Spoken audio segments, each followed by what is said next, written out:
साहिल बंसल जी। राधे राधे गुरु जी। राधे राधे महाराज जी। महाराज जी, मेरा प्रश्न है कि एक छात्र को क्या करना चाहिए जब उसका परीक्षा के अंतिम प्रयास हो और सभी प्रयास करने के बाद भी परिणाम उसके पक्ष में ना आए, तो ऐसे हम छात्र ऐसा मानने के लिए तैयार नहीं है कि यदि हमारी पढ़ाई सही है और हमारा परिणाम विपरीत आएगा। आज तक नहीं आया, किसी भी पक्ष में नहीं आया, परिणाम अनुकूल ही आएगा। हम मनुष्य हैं, परमात्मा के अंश हैं। अब हम इधर उधर रील देखेंगे, गेम खेलेंगे, ब्रह्मचर्य नष्ट करेंगे और पढ़ाई में ध्यान नहीं देंगे और फिर हम उसको कहें प्रयास, तो हम उसे प्रयास नहीं मानते। जब तक ब्याह ना हो तब तक छात्र को ब्रह्मचर्य का पालन करना चाहिए। अभी पीछे बैच में एक सज्जन ने यही प्रश्न किया था कि आज हमारी समाज जो है वो मानवताहीन होती चली जा रही। बिल्कुल मानवताहीन, बिल्कुल वो सही प्रश्न कर रहे थे। आप दृश्य देखो, क्राइम बढ़ता चला जा रहा है।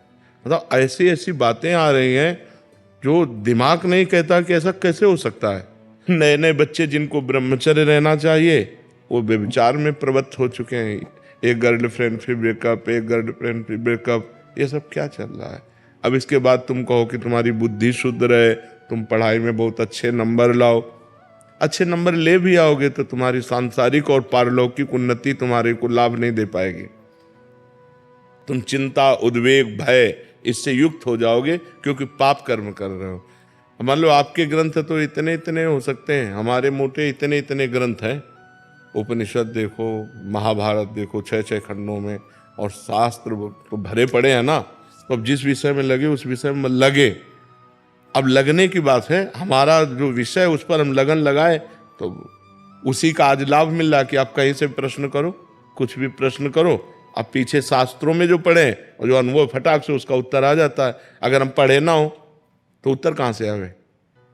तो हमारी तो रोज परीक्षा होती है, अब हमको थोड़ी पता अगला प्रश्न कौन होने वाला, और उसका तुरंत उत्तर चाहिए। उसका उत्तर ये थोड़ी कि रुको रुको थोड़ा हम पढ़ लेने, तुरंत उत्तर। उस शास्त्र से वो तुरंत कनेक्शन फिट हो जाएगा। अमुक शास्त्र में इसका उत्तर ये लिखा हुआ था, उसका शब्दावली भले बदल जाए लेकिन बात वही होगी। तो आप लोगों की पढ़ाई की तो एक नियत ग्रंथ है, एक नियत पढ़ाई है कि साल भर आप इस विषय को तैयार कीजिए और फिर आपको उसमें उत्तीर्ण होना है। तो बहुत सरल बात है, 365 दिन आपको तैयार करना है और उसको अगर हम मानसिकता में बैठा लें तो कंठस्थ कर ले, हमें नकल की जरूरत थोड़ी है। और अगर हम सही उत्तर देंगे तो हमें लगता है हम फेल कैसे हो सकते हैं। मास्टर बेईमानी तो करते नहीं, वो तो उत्तर जो जांचने वाले हैं वो तो सही उत्तर में सही टिक ही लगाएंगे, गलत तो लगाएंगे नहीं। तो हमारी कमजोरी दूर होनी चाहिए, हम ब्रह्मचर्य से रहें, कोई नशा ना करें, माता पिता का आदर करें, भगवान का नाम जप करें और स्वाध्याय करें। अगर उन्नति ना हो जाए तो हमसे बता दो। अब आज के लड़के पढ़ाई में कम ध्यान देते हैं, मनोरंजन में ज़्यादा ध्यान देते हैं। गर्लफ्रेंड, नशा करना, अर्थ किसी तरह आए मनमानी आचरण करना, पार्टीबाजी करना, इससे पढ़ाई थोड़ी होती है। पढ़ाई तो बहुत दैन्य एक साधना है। पढ़ाई जो पढ़ना एक साधना है, जब तक वो साधना के रूप में नहीं करोगे तब तक विद्या एक सरस्वती जी तुम्हारे माइंड में कैसे बैठेंगे। तो इसलिए सही आचरण करो और निराश मत हो, नाम जप करो। प्रोफेसर डॉक्टर सोहन चौधरी जी। महाराज जी, आप कह रहे हैं कि आजकल भारत और विश्व भर के अनेक युवा तनाव, अवसाद, हिंसा, नशा और कट्टरवाद की ओर बढ़ रहे हैं। महाराज जी, इसमें मानवता को शांति और हाँ देखो, मानवता तभी आएगी भाई जब हम धर्म से चलेंगे। अधर्म, ये सब अधर्म के लक्षण जितने आप कहे ना, और जब तक हम शास्त्र और संत गुरुजनों का संग नहीं करेंगे तब तक धर्म क्या है ये हमें पता नहीं चलेगा। तो आज का हमारा जो युवा पीढ़ी समाज है, ये जो बाहरी कल्चर आ चुका है, girlfriend, boyfriend, live in relation, ये बहुत हानिकारक है। पहले था कि हमारी इज्जत है, जिस पुरुष का वरण किया उसी के साथ, अन्यथा वो ब्रह्मचर्य से रहते, वो अपनी इज्जत समझी जाती थी। आज मनोरंजन है, लड़के लड़कियां शराब पीते हैं, मनोरंजन करते हैं। मतलब कैसे बताएं कि कितना हमारा समाज गिरता चला जा रहा है। जो बाप से बच्चे सुरक्षित चाहिए वो बाप से ही बच्चे सुरक्षित नहीं रह पा रहे। तो आज हमारे समाज में जो अध्यात्म की हीनता है वही गलत रास्तों में चले जा रहे हैं। हम प्रणाम करते हैं कि कलयुग में भी लोग इतना संत के प्रति श्रद्धा रखने लगे हैं, इतने संत की बातें मानने लगे, ये हम एहसान मानते हैं। बकाया जब तक हमारे समाज में अध्यात्म का प्रकाश नहीं होगा तब तक ये सुधरना बहुत कठिन है। छोटी छोटी धनराशि के लिए हत्या करने में उनको संकोच नहीं लगता। मोटरसाइकिल से जा रहे हैं, बगल से कोई महिला जा रही है, ऐसे खींचा, वो मुंह भरा गिर गई, घसीटती हुई जा रही, उसको कोई पीड़ा नहीं। अपनी माँ बहन जैसे उसको कोई पीड़ा नहीं है। तो ये जो समाज में बढ़ गया है, इसके लिए अध्यात्म चाहिए और अध्यात्म का प्रभाव होता है। यहीं आकर के हजारों लोग बोल चुके कि हम आपसे मिलने 2 वर्ष बाद आए हैं, लेकिन हम 2 वर्ष से अपना सुधार कर चुके, हम शराब छोड़ चुके, हम गंदे आचरण छोड़ चुके, हम ऐसे बहुत से ऐसे लोग हैं। तो अध्यात्म के शब्द उनके कान में पड़े और जादू कर दिया, उनके जीवन का परिवर्तन कर दिया। तो यदि हम संत संग करें, शास्त्र स्वाध्याय करें, गुरुजनों की सेवा करें, माता पिता के चरण स्पर्श करके उनकी आज्ञा में रहें, अभी जीवन सुधर जाए। लेकिन सुधार बहुत कठिन होता जा रहा है, क्योंकि बच्चे बच्चियां जो नई पीढ़ी है वो बहुत बुरी तरह गिरती चली जा रही। मतलब व्यभिचार की हद हो रही, मतलब गंदगी की तरफ हम बढ़ते चले जा रहे हैं। हमें यह समझ में नहीं आ रहा कि हम अपना चरित्र नष्ट कर रहे हैं, अपने जीवन को नष्ट कर रहे हैं, उसे मनोरंजन समझा जा रहा है।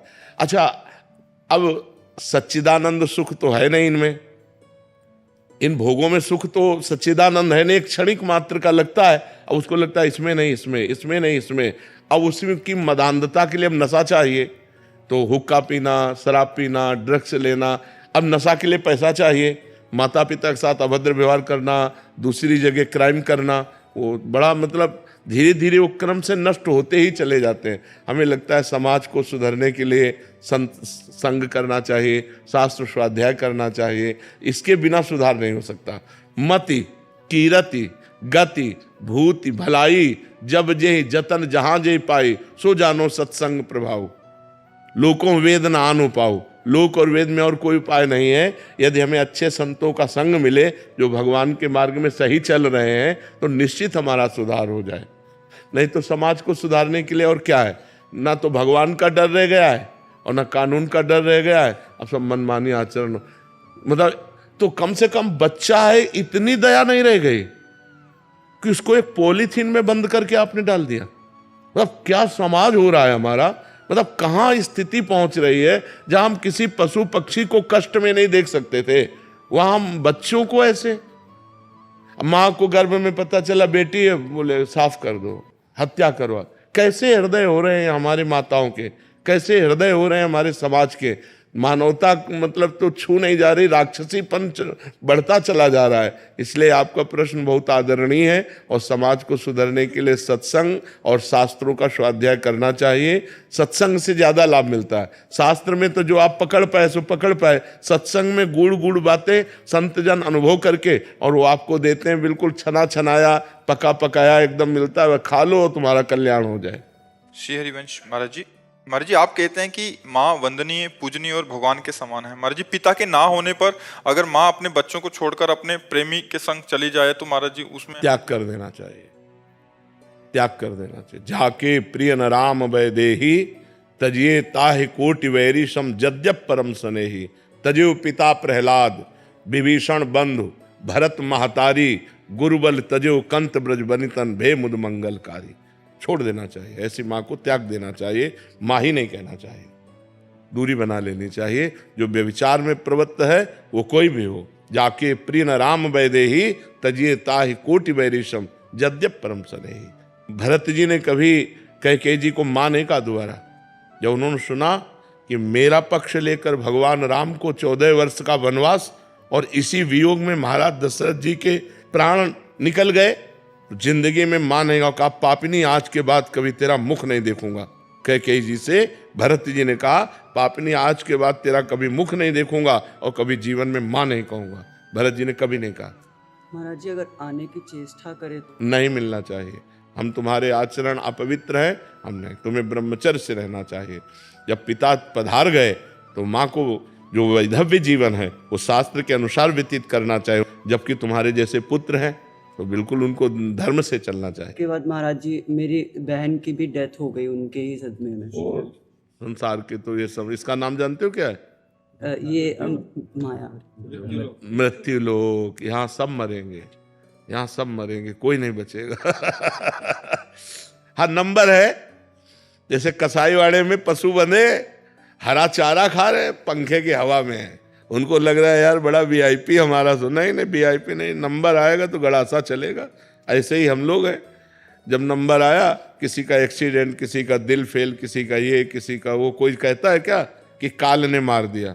नहीं, सबको मारता है, ये नाम ही मृत्यु लोक है।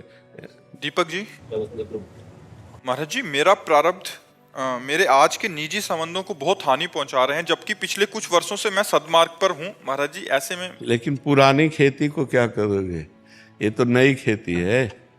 आप जो अच्छे आचरण कर रहे हो ये अभी कर रहे हो, लेकिन जब शरीर बनाया गया था तो उस समय जो प्रारब्ध बनाया गया कि इतने वर्ष में ये होगा, इतने वर्ष में, पूरे जीवन का बना हुआ है, सुख और दुख ये दोनों बने हुए हैं। अब आज जो हम कर रहे हैं क्रियमाण है, जो हमारी गोदाम जमा उसे संचित कहते हैं, और उस गोदाम से जो निकाल कर शरीर की रचना की गई उसे प्रारब्ध कहते हैं। प्रारब्ध अगर हमारा पाप का जोर करे तो वो ये करेगा, विपत्ति पैदा करेगा, असफलता पैदा करेगा, हार पैदा कर देगा, जिससे हमारा काम बनना चाहिए उसको अलग कर देगा, ये प्रारब्ध करेगा। अगर पुण्य जोरदार है तो जहाँ काम बिगड़ रहा होता है वहाँ बन जाएगा, जहाँ हार होनी होती है वहाँ विजय हो जाती है, जहाँ असफलता होनी होती है वहाँ सफलता हो जाती है। तो अब ये तो पूर्व में हो गया, अब उसके लिए तो कुछ नहीं किया जा सकता। अब वर्तमान में भजन करो, जिससे भारी से भारी विपत्ति को भी सह करके आप आगे निकल जाओ। विपत्ति को मिटा पाना बहुत कठिन है।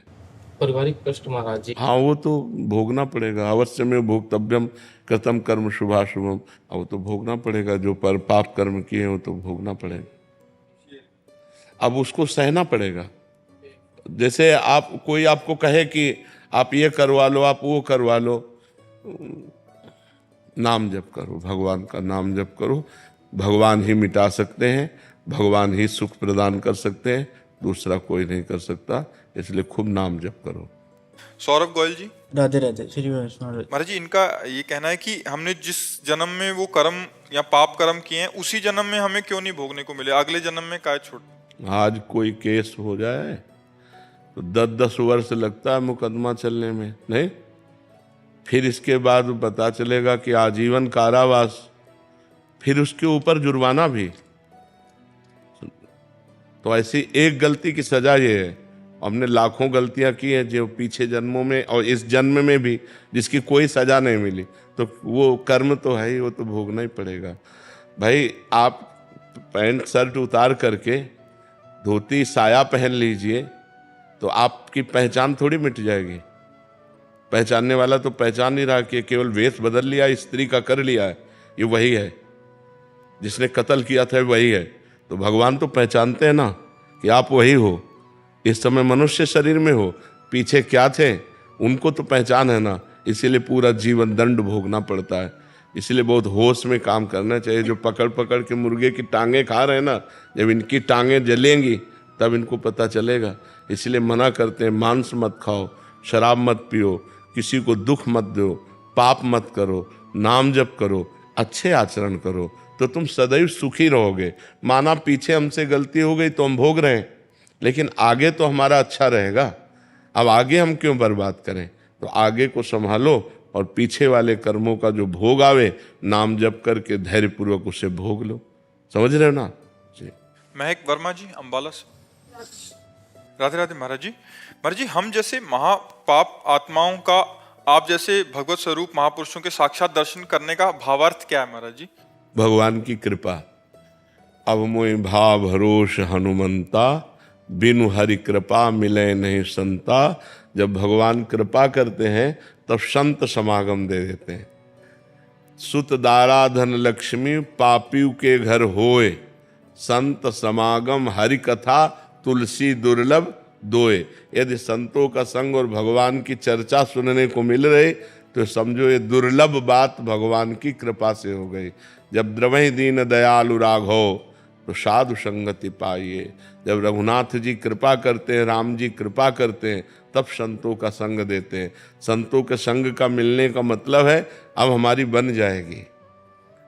संतों का संग मिलने का प्रतीक है कि अब हमारी उन्नति होने वाली है, आध्यात्मिक उन्नति होने वाली है। अब हमारे दुर्गुण दुराचारों का नाश होने वाला है, अब हमारे पापों का अंत हो जाएगा और हमें अनंत भगवान के सुख की तरफ घसीटा जाएगा।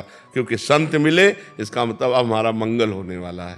तभी विभीषण जी कहते हैं कि लंका में रहते हुए जब हनुमान जी के दर्शन में बोले अब मोहि भा भरोसा हनुमंता, अब भरोसा हो गया कि भगवान ने मुझे स्वीकार कर लिया है। क्योंकि बिनु हरि कृपा मिले नहीं संता, अगर राम जी कृपा न किए होते तो तुम न मिलते। विभीषण जी को लंका में भरोसा हो गया।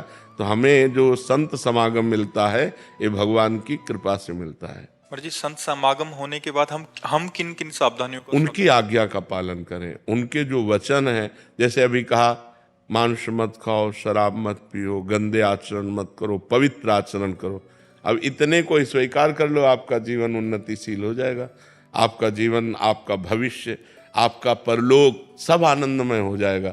देखो, जो हम पाप कर्म करते हैं, यहाँ की सरकार जाने ना जाने, हमारी सरकार एक एक तुम्हारी क्रिया को देख रही है और इतनी प्रवीण है कि वो आपके एक एक छोटी हरकत का भी फल मिलेगा। वो हरकत अच्छी है या बुरी, उसका फल आपको मिलेगा। और एक एक सेकंड का, एक एक मिनट का, एक एक हरकत का आपका फल है। आप जो भी कर रहे हो उसका फल है। अब अगर पाप कर रहे हो तो उसका दुख फल है, विपत्ति फल है, हार है, पराजय है। अगर पुण्य कर रहे हो तो जय है, आनंद है, सुख है। तो पुण्य करो, चाहते सुख हो और करते पाप हो, इसलिए परिणाम में दुख भोगना पड़ता है। तो जो संतों के वचन हम सुने, उनको आचरण में उतारें, यही संत संग का फल है कि जो हम सुने उनको आचरण में उतारें। पर मन महाराज जी बार बार प्रेरित करता है उन्हीं विषयों की। नाम जप, अगर हम नाम जप कर रहे हैं तो हम लड़ सकते हैं अपने मन से, हम मन की प्रेरणा को मार सकते हैं। अगर मन की तरंग को नहीं मार पाए तो हमें मार डालेगा, फंसा देगा। जितनी जेल भरी है वो सब मन की तरंग वालों की भरी है। नहीं रोक पाए मन को, गलत आचरण किए, नहीं रोक पाए क्रोध को, हिंसा कर दिए तो जेल में सड़ रहे हैं। और जेल पूरे कर्मों को भोग का नहीं है, वो किसी एक कर्म का फल है। पूरे कर्मों का भोग बड़ी जेल है, नरक, वहां भोगना पड़ेगा। इसलिए पाप कर्म तो करो मती, खूब अच्छे कर्म करो, नाम जप करो, दूसरों को सुख पहुंचाओ जिससे तुम्हें आनंद की, माता पिता की सेवा करो, बुजुर्गों की सेवा करो जिससे तुम्हें आनंद मिले, सुख मिले। यश मदान जी, राधे राधे। राधे राधे महाराज जी। महाराज जी, क्या भगवान से ऊपर भी कोई है? अगर नहीं है तो कर्मों को भोगना ही क्यों पड़ता है महाराज जी? जन्म लेना ही क्यों पड़ता है? क्यों? कानून जो बना हुआ है उन्हीं के द्वारा बनाया हुआ है। अगर आप उस कानून में गलत हो तो आप पिटोगे कि नहीं पिटोगे, फंसोगे कि नहीं फंसोगे, जेल जाओगे कि नहीं जाओगे? कर्म तो भगवान की मर्जी से ही होता है, नहीं, हमारी मर्जी नहीं। हाँ, तुम्हारी मर्जी से। भगवान ने आके कहा था तुमसे शराब पियो, भगवान ने तुमसे कहा था मुर्गा खाओ। भगवान ने हमें पैदा ही क्यों करा? क्यों? सही पूछो तो भगवान ने पैदा करके कृपा की है, आनंद के लिए पैदा किया है। हम आनंद ले, हम गलत मार्ग में क्यों जा रहे हैं? भगवान, आप ये प्रश्न कह दे कि हमें बाप ने पैदा क्यों किया, हमारे बाप को भगवान ने पैदा क्यों किया, ये कोई प्रश्न है? आप बताओ, ये कोई प्रश्न है? भजन ही क्यों करना पड़ता है? नहीं, आप ये बताओ, ये कोई प्रश्न है? हमें क्यों पैदा किया ये प्रश्न नहीं है। हम जो पैदा हुए अब हमें क्या करना चाहिए ये प्रश्न होना चाहिए ना। भगवान ने हमें पैदा किया, फिर यार पूरी इस प्रश्न का महत्व क्या रहेगा? फिर पूरी इस नौटंकी का महत्व क्या रहेगा? पूरा जगन नाटक जो फैला हुआ है भगवान का। हाँ, भगवान ने पैदा किया है, धर्म से चलो, दोनों मार्ग बना दिए। जैसे दिन है, रात है, अच्छा है, बुरा है। अब आप बुरे मार्ग में जाओगे तो बुरा फल मिलेगा, अच्छे मार्ग में जाओ तो अच्छा फल मिलेगा। लेकिन वो भगवान तुम्हें बहुत प्यार करते हैं। तुमने कोई ऐसा कर्म नहीं किया था कि तुम्हें सुअर कुत्ता ना बना करके मनुष्य बनाया। ये उनकी कृपा है। अब हम उनकी कृपा का दुरुपयोग करके गंदे आचरण करेंगे तो फिर हमारे दुष्परिणाम तो आएगा ही आएगा, नहीं आएगा? और सही पूछो तो भगवान ने तुम्हें पैदा नहीं किया, भगवान खुद तुम बने हैं। तुम कौन हो? भगवान का अंश हो ना, लेकिन उसको तो नहीं जानते ना। इतने बड़े शरीर में वो है, लेकिन तुम दर्पण देख के इसी को मैं मान रहे हो। उस अंश को तो कभी देखा नहीं। अगर उस अंश की तरफ बढ़ो तो प्रश्न ही खत्म हो जाएगा कि भगवान ने मुझे क्यों पैदा किया। भगवान ने नहीं पैदा किया, भगवान स्वयं बहुत रूपों में बन गए। एकोहम बहुत श्यामा। भगवान का अंश का मतलब होता भगवत स्वरूप हो। भगवान का अंश कोई कमजोर थोड़ी होगा, वो भी भगवान ही है। लेकिन हम भगवान से विमुख हो गए, भगवान को भूल गए और माया में फंस गए। अब कहते भगवान ने माया ही क्यों बनाई? क्यों का तो अंत नहीं है, क्यों का कोई अंत नहीं है। अगर हम सुलझना चाहें तो भगवान ने माया बहुत आनंद में बनाई। देखो माया में जल बना है, हमारे प्यास बुझाने के लिए जल है। माया में अन्न बना है, हमारी भूख बुझाने के लिए अन्न है। हम मुर्गा क्यों खाएं? हम पशु पक्षियों को क्यों खाएं? 56 प्रकार के भोग, 36 व्यंजन बनते हैं। अब गलत करोगे तो फिर गलत भोगना पड़ेगा। भगवान ने बहुत अच्छा सब कुछ बनाया है। अगर घर में शौचालय ना हो तो घर पूरा अधूरा माना जाएगा? नहीं माना जाएगा। पूरा घर तभी है जब रसोई भी है और शौचालय भी है। ऐसे ही भगवान ने बुरा और अच्छा सब कुछ बनाया है। लेकिन आप बुरे मार्ग में जाओगे तो बुरा फल मिलेगा, अच्छे मार्ग में जाओगे तो अच्छा फल मिलेगा। कर्म करने की आपको स्वतंत्रता है। कर्म करने के लिए भगवान ने आपको परतंत्र नहीं बनाया, आप स्वतंत्र हैं। कर्म करके भोगने के लिए परतंत्र हो। यदि आपने पाप कर्म किया तो अब ना चाहो तो भी भोगना पड़ेगा। कर्म करने के लिए स्वतंत्र हो, आप जो चाहो कर सकते हो, लेकिन उस कर्म का परिणाम भोगने के लिए स्वतंत्र नहीं हो। उसके ऊपर ईश्वर का शासन रहेगा। तुमने ये गलत किया तो उसको तुम्हें भोगना पड़ेगा। आप संसार में देखो, स्वतंत्र हो कि नहीं, जो चाहो कर सकते हो, लेकिन जो कर दिया अब उसका परिणाम तुम्हें भोगना। तुमने क्यों छेड़ा? अब छेड़ा तो उसका परिणाम तुम्हें भोगना पड़ेगा। तो इसलिए हम कर्म सावधानी पूर्वक करें। ये चिंता न करें कि भगवान ने हमें क्यों जन्म दिया। भगवान ने हमें जन्म दिया है आनंद के लिए। हम आनंद के, भगवान आनंद समुद्र है ना, तो आनंद लेने के लिए। लेकिन हम गलत मार्गों में आनंद ढूंढ रहे हैं, शराब में आनंद ढूंढ रहे हैं, पराई माता बहनों में आनंद ढूंढ रहे हैं, हम मांस खाने में आनंद ढूंढ रहे हैं, हम गंदे आचरणों में, हिंसा में आनंद। ये दुर्गति का कार्य है। समझ पा रहे आप?